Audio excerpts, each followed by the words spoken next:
नमस्कार दोस्तों, easy learning ट्रेजूनियर में आपका स्वागत है। आज हम लेकर आए हैं हिंदी साहित्य के महान कथाकार मुंशी प्रेमचंद की एक मार्मिक और समाज की कड़वी सच्चाइयों को उजागर करने वाली कहानी लांछन। अगर संसार में ऐसा प्राणी होता जिसकी आंखें लोगों के हृदयों के भीतर घुस सकती, तो ऐसे बहुत कम स्त्री पुरुष होंगे जो उसके सामने सीधी आंखें करके ताक सकते। महिला आश्रम की जुगनूबाई के विषय में लोगों की धारणा कुछ ऐसी ही हो गई थी। वह बेपढ़ी लिखी गरीब बूढ़ी औरत थी, देखने में बड़ी सरल, बड़ी हंसमुख, लेकिन जैसे किसी चतुर प्रूफरीडर की निगाह गलतियों ही पर जा पड़ती है, उसी तरह उसकी आंखें भी बुराइयों ही पर पहुंच जाती थीं। शहर में ऐसी कोई महिला न थी जिसके विषय में दो चार लुकी छिपी बातें उसे ना मालूम हो। उसका ठिगना स्थूल शरीर, सिर के खिचड़ी बाल, गोल मुंह, फूले फूले गाल, छोटी छोटी आंखें उसके स्वभाव की प्रखरता और तेजी पर पर्दा सा डाले रहती थी। लेकिन जब वह किसी की कुत्सा करने लगती तो उसकी आकृति कठोर हो जाती, आंखें फैल जाती और कंठ स्वर कर्कश हो जाता। उसकी चाल में बिल्लियों का सा संयम था। दबे पांव धीरे धीरे चलती, पर शिकार की आहट पाते ही जस्त मारने को तैयार हो जाती थी। उसका काम था महिला आश्रम में महिलाओं की सेवा टहल करना, पर महिलाएं उसकी सूरत से कांपती थीं। उसका आतंक था कि जो ही वह कमरे में कदम रखती, ओठों पर खेलती हुई हंसी जैसे रो पड़ती थी, चहकने वाली आवाजें जैसे बुझ जाती थीं, मानो उनके मुख पर लोगों को अपने पिछले रहस्य अंकित नजर आते हों। पिछले रहस्य कौन है जो अपने अतीत को किसी भयंकर जंतु के समान कटघरों में बंद करके न रखना चाहता हो। धनियों को चोरों के भय से निद्रा नहीं आती, मानियों को उसी भांति मान की रक्षा करनी पड़ती है। वह जंतु जो पहले कीट के समान अल्पाकार रहा होगा, दिनों के साथ दीर्घ और सबल होता जाता है। यहाँ तक हम उसकी याद ही से कांप उठते हैं, और अपने ही कारनामों की बात होती तो अधिकांश देवियां जुगनू को दुत्कारती। पर यहाँ तो मैके और ससुराल, ननियाल, ददियाल, फुफियाल और मौसियाल चारों ओर की रक्षा करनी थी, और जिस किले में इतने द्वार हों उसकी रक्षा कौन कर सकता है। वहाँ तो हमला करने वाले के सामने मस्तक झुकाने में ही कुशल है। जुगनू के दिल में हजारों मुर्दे गड़े पड़े थे और वह जरूरत पड़ने पर उन्हें उखाड़ दिया करती थी। जहाँ किसी महिला ने दून की ली या शान दिखाई, वहाँ जुगनू की त्योरियां बदली। उसकी एक कड़ी निगाह अच्छे अच्छे को दहला देती थी।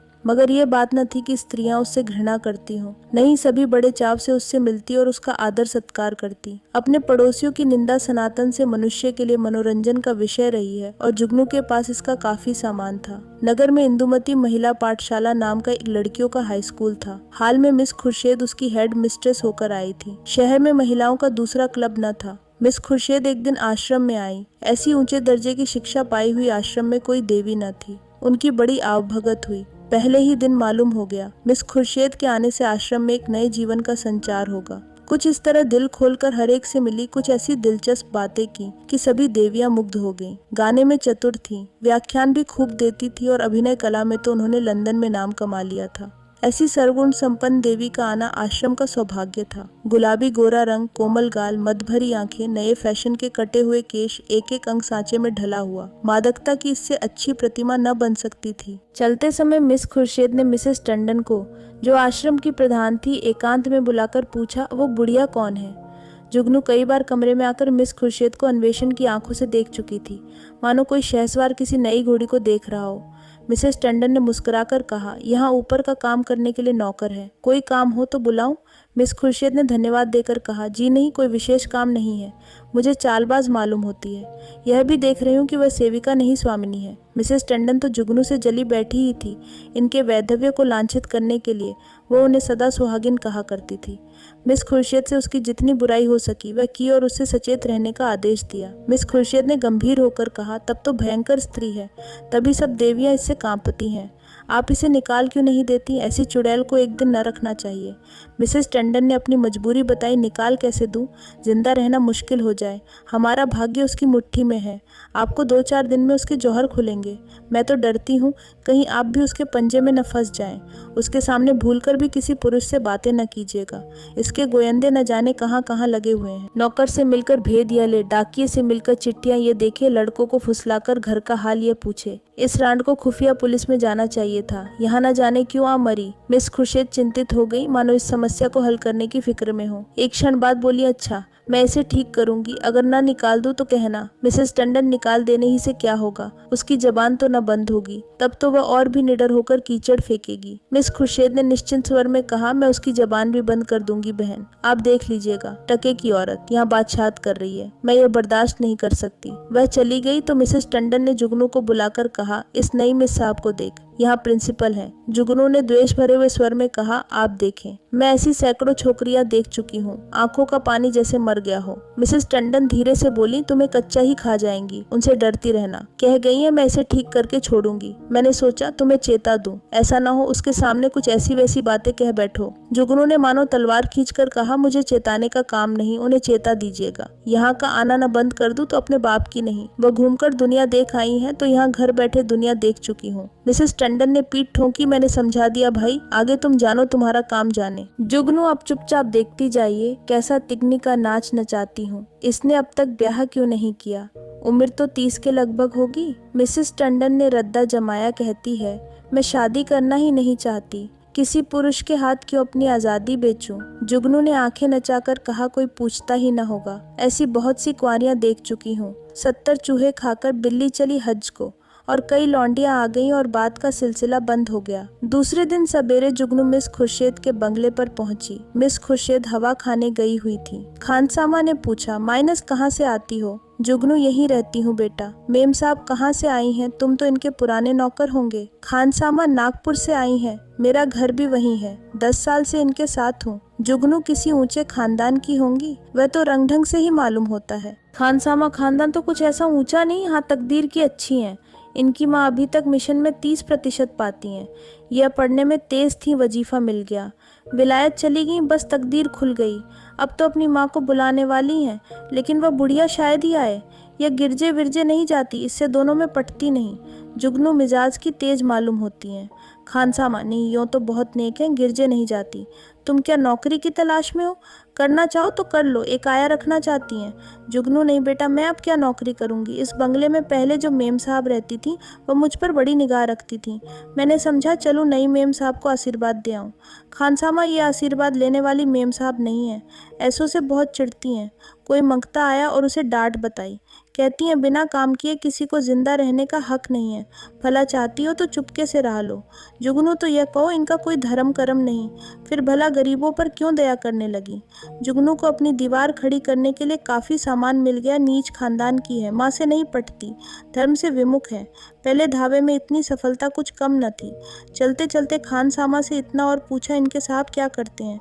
खानसामा ने मुस्कुराकर कहा, इनकी तो अभी शादी ही नहीं हुई, साहब कहाँ से होंगे? जुगनू ने बनावटी आश्चर्य से कहा, अरे अब तक ब्याह ही नहीं हुआ? हमारे यहाँ तो दुनिया हंसने लगे। खानसामा, अपना अपना रिवाज है, इनके यहाँ तो कितनी ही औरतें उम्र भर ब्याह नहीं करती। जुगनू ने मार्मिक भाव से कहा, ऐसी कुंवारियों को मैं बहुत देख चुकी। हमारी बिरादरी में कोई इस तनो रहे तो थोड़ी थोड़ी हो जाए, मुदा इनके यहाँ जो जी में आवे करो, कोई नहीं पूछता। इतने में मिस खुर्शीद आ पहुंची। गुलाबी जाड़ा पड़ने लगा था। मिस साहब साड़ी के ऊपर ओवरकोट पहने हुए थी। एक हाथ में छतरी थी, दूसरे में छोटे कुत्ते की जंजीर। प्रभात की शीतल वायु में व्यायाम ने कपोलों को ताजा और सुर्ख कर दिया था। जुगनू ने झुककर सलाम किया, पर उन्होंने उसे देखकर भी न देखा। अंदर जाते ही खानसामा को बुलाकर पूछा, यह औरत क्या करने आई है?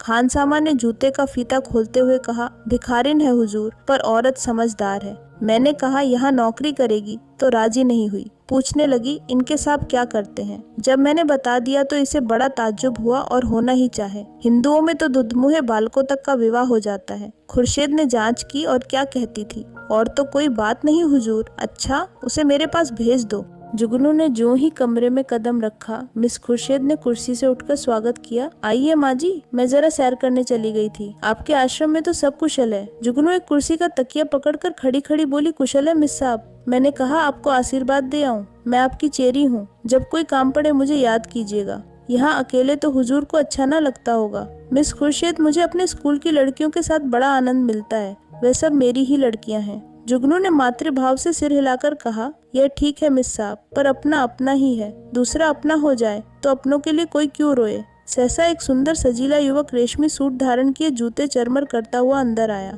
मिस खुर्शीद ने इस तरह दौड़कर प्रेम से उसका अभिवादन किया, मानो जामे में फूली न समाती हो। जुगनू से देखकर कोने में दुबक गई। खुर्शीद ने युवक से गले मिलकर कहा, प्यारे, मैं कब से तुम्हारी राह देख रही हूँ। जुगनू से, माँ जी आप जाएं फिर कभी आना। यह हमारे परम मित्र विलियम किंग हैं। हम और ये बहुत दिनों तक साथ साथ पढ़े हैं। जुगनू चुपके से निकलकर बाहर आई। खानसामा खड़ा था।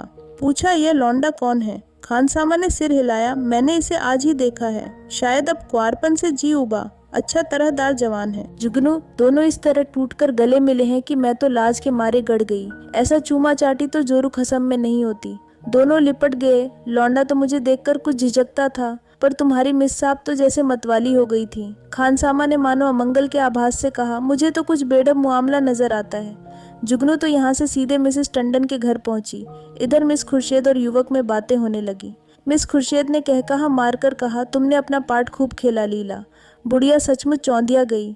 लीला, मैं तो डर रही थी कि कहीं बुढ़िया भाप न जाए। मिस खुर्शीद, मुझे विश्वास था वह आज जरूर आएगी। मैंने दूर ही से उसे बरामदे में देखा और तुम्हें सूचना दी। आज आश्रम में बड़े मजे रहेंगे। जी चाहता है महिलाओं की कनफुसकियां सुनती। देख लेना, सभी उसकी बातों पर विश्वास करेंगी। लीला, तुम भी तो जानबूझकर दलदल में पांव रख रही हो। मिस खुर्शीद, मुझे अभिनय में मजा आता है, दिल लगी रहेगी। बुढ़िया ने बड़ा जुल्म कर रखा है, जरा उसे सबक देना चाहती हूँ। कल तुम इसी वक्त इसी ठाट से फिर आ जाना। बुढ़िया कल फिर आएगी, उसके पेट में पानी न हजम होगा। नहीं, ऐसा क्यों? जिस वक्त वह आएगी मैं तुम्हें खबर दूंगी। बस तुम छैला बनी हुई पहुंच जाना। आश्रम में उस दिन जुगनू को दम मारने की फुर्सत न मिली। उसने सारा वृत्तांत मिसेस टंडन से कहा। मिसेस टंडन दौड़ी हुई आश्रम पहुंची और अन्य महिलाओं को खबर सुनाई। जुगनू उसकी तस्दीक करने के लिए बुलाई गई। जो महिला आती वह जुगनू के मुंह से यह कथा सुनती। हर एक रिहर्सल में कुछ कुछ रंग और चढ़ जाता। यहाँ तक कि दोपहर होते होते सारे शहर के सभ्य समाज में वह खबर गूंज उठी। एक देवी ने पूछा, यह युवक है कौन? मिसेस टंडन सुना तो उनके साथ का पड़ा हुआ है। दोनों में पहले से कुछ बातचीत रही होगी। वही तो मैं कहती थी कि इतनी उम्र हो गई, यह कुंवारी कैसे बैठी है? अब कल ही खुली। जुगनू, और कुछ हो या ना हो, जवान तो बांका है। टंडन, ये हमारी विद्वान बहनों का हाल है। जुगनू, मैं तो उसकी सूरत देखते ही ताड़ गई थी। धूप में बाल नहीं सफेद किए हैं। टंडन, कल फिर जाना। जुगनू, कल नहीं, मैं आज रात ही को जाऊंगी। लेकिन रात को जाने के लिए कोई बहाना जरूरी था। मिसेस टंडन ने आश्रम के लिए एक किताब मंगवा भेजी। रात को 9 बजे जुगनू मिस खुर्शीद के बंगले पर जा पहुंची। संयोग से लीलावती उस वक्त मौजूद थी। बोली, बुढ़िया तो बेतरह पीछे पड़ गई। मिस खुर्शीद, मैंने तुमसे कहा था उसके पेट में पानी न पचेगा। तुम जाकर रूप भर जाओ, तब तक मैं बातों में लगाती हूँ। शराबियों की तरह अंट संट बकना शुरू करना, मुझे भगा ले जाने के प्रस्ताव भी करना। बस यो बन जाना जैसे अपने होश में नहीं हो। लीला मिशन में डॉक्टर थी, उसका बगला भी पास ही था। वह चली गई तो मिस खुर्शीद ने जुगनू को बुलाया। जुगनू ने एक पुर्जा उसको देकर कहा, मिसेस टंडन ने यह किताब मांगी है। मुझे आने में देर हो गई। मैं इस वक्त आपको कष्ट न देती, पर सवेरे ही वह मुझसे मांगेंगी। हजारों रुपए महीने की आमदनी है मिस साहब, मगर एक एक कौड़ी दांत से पकड़ती हैं। इनके द्वारे पर भिखारी को भीख तक नहीं मिलती। मिस खुर्शीद ने पुर्जा देखकर कहा, इस वक्त तो यह किताब नहीं मिल सकती, सुबह ले जाना। तुमसे कुछ बातें करनी है। बैठो, मैं अभी आती हूँ। वह पर्दा उठाकर पीछे के कमरे में चली गई और वहाँ से कोई 15 मिनट में एक सुंदर रेशमी साड़ी पहने, इत्र में बसी हुई, मुंह पर पाउडर लगाए निकली। जुगनू ने उसे आंखें फाड़कर देखा। ओहो, यह रिंगार! शायद इस समय वह लौंडा आने वाला होगा, तभी यह तैयारियां हैं। नहीं, सोने के समय कुंवारियों को बनाव सवार की क्या जरूरत। जुगनू की नीति में स्त्रियों के रिंगार का केवल एक उद्देश्य था, पति को लुभाना। इसलिए सुहागिनों के सिवा रिंगार और सभी के लिए वर्जित था। अभी खुर्शीद कुर्सी पर बैठने भी न पाई थी कि जूतों का चरमर सुनाई दिया और एक क्षण में विलियम किंग ने कमरे में कदम रखा। उसकी आंखें चढ़ी हुई मालूम होती थी और कपड़ों से शराब की गंध आ रही थी। उसने बेधड़क मिस खुर्शीद को छाती से लगा लिया और बार बार उसके कपोलों के चुंबन लेने लगा। मिस खुर्शीद ने अपने को उसके करपाश से छुड़ाने की चेष्टा करके कहा, चलो हटो, शराब पीकर आए हो। किंग ने उसे और चिमटाकर कहा, आज तुम्हें भी पिलाऊंगा प्रिय, तुमको पीना होगा, फिर हम दोनों लिपट कर सोवेंगे। नशे में प्रेम कितना सजीव हो जाता है, इसकी परीक्षा कर लो। मिस खुर्शीद ने इस तरह जुगनू की उपस्थिति का उसे संकेत किया कि जुगनू पर नजर पड़ जाए, पर किंग नशे में मस्त था, जुगनू की तरफ देखा ही नहीं। मिस खुर्शीद ने रोष के साथ अपने को अलग करके कहा, तुम इस वक्त आपे में नहीं हो, इतने उतावले क्यों हुए जाते हो? क्या मैं कहीं भागी जा रही हूँ? किंग, इतने दिनों से चोरों की तरह आया हूँ, आज से मैं खुले खजाने आऊंगा। खुर्शीद, तुम तो पागल हो रहे हो, देखते नहीं हो कमरे में कौन बैठा हुआ है? किंग ने हकबकाकर जुगनू की तरफ देखा और झिझक कर बोला, ये बुढ़िया यहाँ कब आई? तू यहाँ क्यों आई बुड्ढी, शैतान की बच्ची? यहाँ भेद लेने आती है, हमको बदनाम करना चाहती है? मैं तेरा गला घोट दूंगा। ठहर, भागती कहाँ है? मैं तुझे जिंदा ना छोड़ूंगा। जुगनू बिल्ली की तरह कमरे से निकली और सिर पर पांव रखकर भागी। उधर कमरे से कह कह उठ उठकर छत को हिलाने लगे। जुगनू उसी वक्त मिसेस टंडन के घर पहुंची। उसके पेट में बुलबुले उठ रहे थे, पर मिसेस टंडन सो गई थी। वहां से निराश होकर उसने कई दूसरे घरों की कुंडी खटखटाई, पर कोई द्वार न खुला और दुखिया को सारी रात इसी तरह काटनी पड़ी, मानो कोई रोता हुआ बच्चा गोद में हो। प्रातःकाल वह आश्रम में जा कूदी। कोई आधा घंटे में मिसेस टंडन भी आईं। उन्हें देखकर उसने मुंह फेर लिया। मिसेस टंडन ने पूछा, रात क्या तुम मेरे घर आई थी? इस वक्त मुझसे महाराज ने कहा। जुगनू ने विरक्त भाव से कहा, प्यासा ही तो कुएं के पास जाता है, कुआं थोड़े ही प्यासे के पास आता है। मुझे आग में झोंक कर आप दूर हट गईं। भगवान ने मेरी रक्षा की, नहीं कल जान ही गई थी। मिसेस टंडन ने उत्सुकता से कहा, क्या हुआ क्या, कुछ कहो तो। मुझे तुमने जगा क्यों न लिया? तुम तो जानती हो मेरी आदत सवेरे सो जाने की है। महाराज ने घर में घुसने ही न दिया, जगह कैसे लेती? आपको इतना तो सोचना चाहिए था कि वह वहां गई है तो आती होगी। घड़ी भर बाद ही सोती तो क्या बिगड़ जाता, पर आपको किसी की क्या परवाह। तो क्या हुआ? मिस खुर्शेद मारने दौड़ी? वह नहीं मारने दौड़ी, उनका वो खसम है, वह मारने दौड़ा। लाल आंखें निकाले आया और मुझसे कहा, निकल जा। जब तक मैं निकलूं तब तक हंटर खींचकर दौड़ ही तो पड़ा। मैं सिर पर पांव रखकर न भागती तो चमड़ा उधोड़ डालता, और वह रांड बैठी तमाशा देखती रही। दोनों में पहले से सदी बदी थी। ऐसी कुलटाओं का मुंह देखना पाप है। बेसवा भी इतनी निर्लज न होगी। जरा देर में और देवियां आ पहुंची। यह वृत्तांत सुनने के लिए सभी उत्सुक हो रही थीं। जुगनू की कैंची अविश्रांत रूप से चलती रही। महिलाओं को इस वृत्तांत में इतना आनंद आ रहा था कि कुछ न पूछो। एक एक बात को खोद खोद कर पूछती थी। घर के काम धंधे भूल गए, खाने पीने की सुधि भी न रही, और एक बार सुनकर उनकी तृप्ति न होती थी। बार बार वही कथा नए आनंद से सुनती थी। मिसेस टंडन ने अंत में कहा, हमें आश्रम में ऐसी महिलाओं को लाना अनुचित है। आप लोग इस प्रश्न पर विचार करें। मिसेस पांड्या ने समर्थन किया, हम आश्रम को आदर्श से गिराना नहीं चाहते। मैं तो कहती हूँ ऐसी औरत किसी संस्था की प्रिंसिपल बनने के योग्य नहीं। मिसेस बांगड़ा ने फरमाया, जुगनूबाई ने ठीक कहा था, ऐसी औरत का मुंह देखना भी पाप है। उससे साफ कह देना चाहिए, आप यहाँ तशरीफ न लावे। अभी यह खिचड़ी पक रही थी कि आश्रम के सामने एक मोटर आकर रुकी। महिलाओं ने सिर उठा उठाकर देखा। गाड़ी में मिस खुर्शेद और विलियम किंग बैठे हुए थे। जुगनू ने मुंह फैलाकर हाथ से इशारा किया, वही लौंडा है। महिलाओं का संपूर्ण समूह चिक के सामने आने के लिए विकल हो गया। मिस खुर्शेद ने मोटर से उतरकर हुड बंद कर दिया और आश्रम के द्वार की ओर चली। महिलाएं भाग भागकर अपनी अपनी जगह आ बैठी। मिस खुर्शेद ने कमरे में कदम रखा। किसी ने स्वागत न किया। मिस खुर्शेद ने जुगनू की ओर निसंकोच आंखों से देखकर मुस्कुराते हुए कहा, कहिए बाई जी, रात आपको चोट तो नहीं आई? जुगनू ने बहुत तेरी दीदा दिलेर स्त्रियां देखी थी, पर इस ढिठाई ने उसे चकित कर दिया। चोर हाथ में चोरी का माल लिए साह को ललकार रहा था। जुगनू ने ऐंठ कर कहा, जी न भरा हो तो अब पिटवा दो, सामने ही तो है। खुर्शेद, वह इस वक्त तुमसे अपना अपराध क्षमा कराने आए हैं। रात वह नशे में थे। जुगनू ने मिसेस टंडन की ओर देखकर कहा, और आप भी तो कुछ कम नशे में नहीं थी।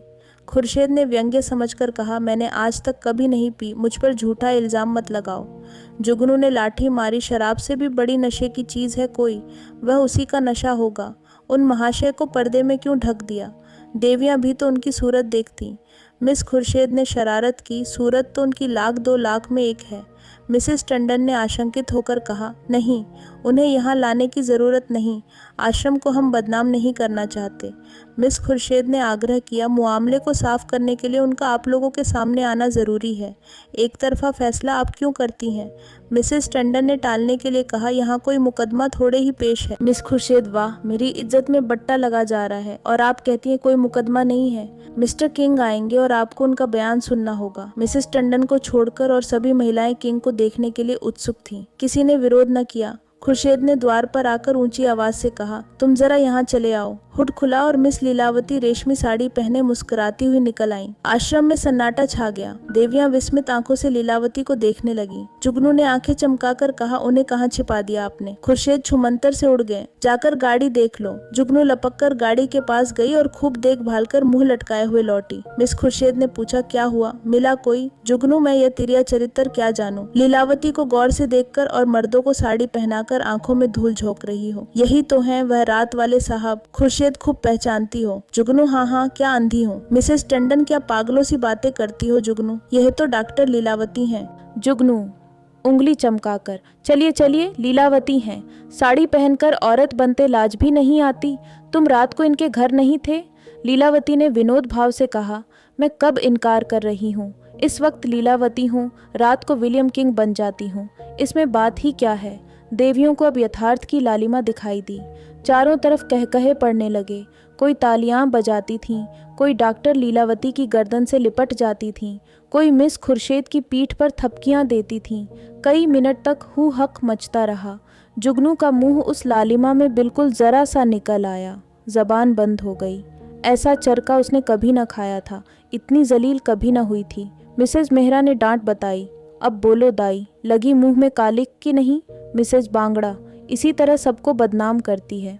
लीलावती, आप लोग भी तो जो यह कहती है उस पर विश्वास कर लेती हैं। इस हरबोंग में जुगनू को किसी ने जाते न देखा। अपने सिर पर यह तूफान उठते देखकर उसे चुपके से सरक जाने में ही अपनी कुशल मालूम हुई। पीछे के द्वार से निकली और गलियों गलियों भागी। मिस खुर्शेद ने कहा, जरा उससे पूछो मेरे पीछे क्यों पड़ गई थी? मिसेस टंडन ने पुकारा, पर जुगनू कहाँ? तलाश होने लगी। जुगनू गायब। उस दिन से शहर में फिर किसी ने जुगनू की सूरत नहीं देखी। आश्रम के इतिहास में ये मामला आज भी उल्लेख और मनोरंजन का विषय बना हुआ है। तो दोस्तों, यह थी मुंशी प्रेमचंद द्वारा लिखी गई हृदयस्पर्शी कहानी लांछन। उम्मीद है आपको यह कहानी ज़रूर पसंद आई होगी। अगर आपको ऐसी ही बेहतरीन, प्रेरणादायक और भावनात्मक कहानियाँ पसंद हैं तो वीडियो को लाइक करें, शेयर करें और हमारे channel easy learning tray junior को ज़रूर सब्सक्राइब करें।